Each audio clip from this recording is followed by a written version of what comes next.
सबसे पहले करती हूँ जब मैं सोने के लिए यहाँ पर स्पीचेस के परफॉर्मेंस दी है कि मैं इनको भी मुबारकबाद देता हूँ। इंडस्ट्री में आपके दरवाजे खुल रहे हैं इंशाल्लाह। और अब मैं आबिद साहब से कुछ चाहता हूँ कि आबिद साहब इस फिल्म के हवाले से कोई आपसे बात करें। आप सब प्लीज।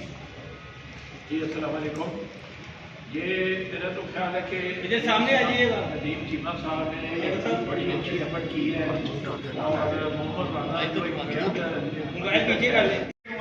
इस फिल्म के गाने बहुत अप्रिशिएट हुए और इस गानों को जो लिखा है हमारे नई वजीर साहब, जिन्होंने बहुत अच्छा लिरिक्स लिखा और मेरी कहानी को बहुत मजबूत किया। इमरान साहब हमारे इस फिल्म में एक पॉजिटिव किरदार करने वाले SHO का रोल इमरान अहमद साहब इज अ गुड एक्टर। ये बेटी है, बच्ची है हमारी बिस्मा। इस बच्ची के बारे में थोड़ा सा बताना चाहूंगा अपने तमाम दोस्तों को। इस बच्ची ने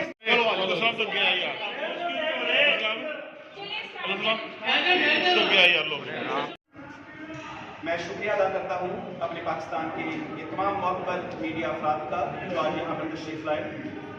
और मैं बहुत एक्साइटेड हूँ, बहुत खुश हूँ और अल्लाह ताला का शुक्र अदा करता हूँ कि अल्लाह मुझे इस काबिल बनाया कि मैं आज आप दोस्तों के सामने खड़ा हूँ। मैं शुक्रिया अदा करना चाहता हूँ सबसे पहले अपनी ऑडियंस का, पाकिस्तान की आवाम का, जिन्होंने और तमाम सिनेमास पे अवेलेबल है।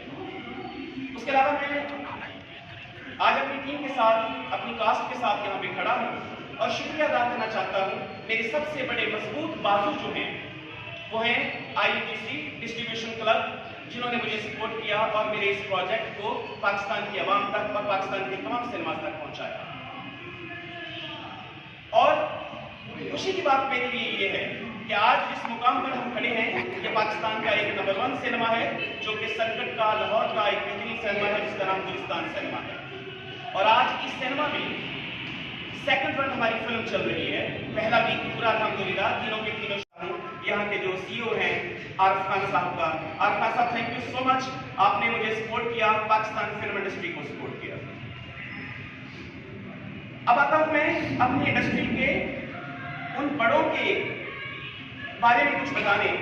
मैंने अपनी इस फिल्म को अपने प्रीमियर पर भी बताया था कि मैं डेडिकेट करता हूं पाकिस्तान फिल्म इंडस्ट्री के लेजेंड डायरेक्टर जनाब हसन अस्करी साहब के नाम पे। ये जो बाप फिल्म है हसन अस्करी साहब के नाम पे डेडिकेट करता हूँ। और इंडस्ट्री के और हम सब के, हम लोग हमारे को बड़े हैं, हमारी इंस्पिरेशन है जनाब सईद नूर साहब। इस फिल्म को सईद नूर साहब के नाम पे डेडिकेट करता हूँ।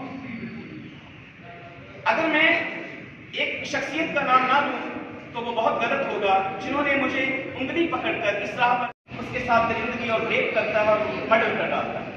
मेरी कहानी का मौजू भी बाप का यही है कि एक रेपिस्ट जिसने एक बाप की जवान बेटी को किस तरीके से ज्यादती का निशाना बनाने के बाद मर्डर किया और वो बाप किस तरीके से उसको इबरतनाक अंजाम का निशान बनाता है, ये इस फिल्म का मौजू है। हमें इंफरादी तौर पर नजर रखनी है अपने मुआशरे को, उनके नाम भी डेडिकेट करना चाहता हूँ। और मैं अकेला कुछ नहीं हूँ, जब तक मेरे बाजू, मेरी ताकत, मेरी सपोर्ट, मेरी टीम मेरे साथ है, नदीम चीमा कुछ कर सकता है, मैं अकेला कुछ नहीं। यह फिल्म बाप एक खूबसूरत पैगाम है ऑडियंस के नाम। यह हर दर्द की कहानी है, हर बाप की कहानी है। ये एक ऐसा सोशल इशू है जिसकी अवेयरनेस के लिए मैंने इस टॉपिक का इंतखाब किया, बाप का। और ये इशू जो आज तक वो किसी फिल्म में ऐसी परफॉर्मेंस नहीं दे सके और ये सारा क्रेडिट जब तक हो जाता है। तो इसके अलावा हमने फिल्म पहले देखी, हमने 2-3 दफ़ा देखी और हमें फिल्म बहुत पसंद आई।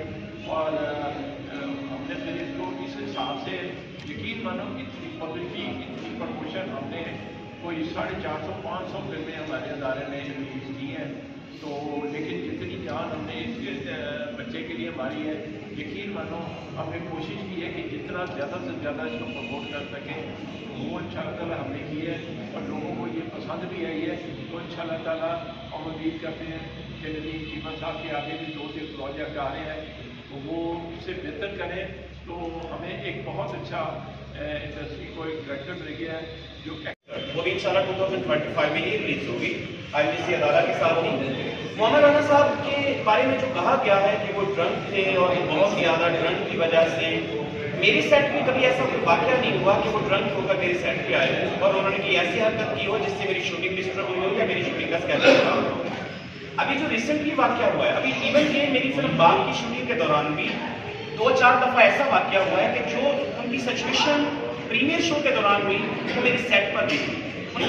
जहाँ तक उनका ड्रंक होने का है, मेरे सेट पर कभी कोई ऐसा वाकया नहीं हुआ कि उसको सामने वाला है। उस दिन उनकी तबीयत नहीं खराब। बिल्कुल तबीयत खराब है और अभी तक चूंकि उन्होंने कोई बयान नहीं दिया इसके बारे में, जब तक मोहराना साहब को बयान नहीं देते मैं भी कोई वजाहत नहीं कर सकता, क्योंकि उस दिन बज़ाहिर देखने में तो ऐसा ही लग रहा है कि जैसे वो कदम डगमगा रहे हैं। देखने वालों ने जो लिखा है वो बज़ाहिर देखते हुए लिखा है।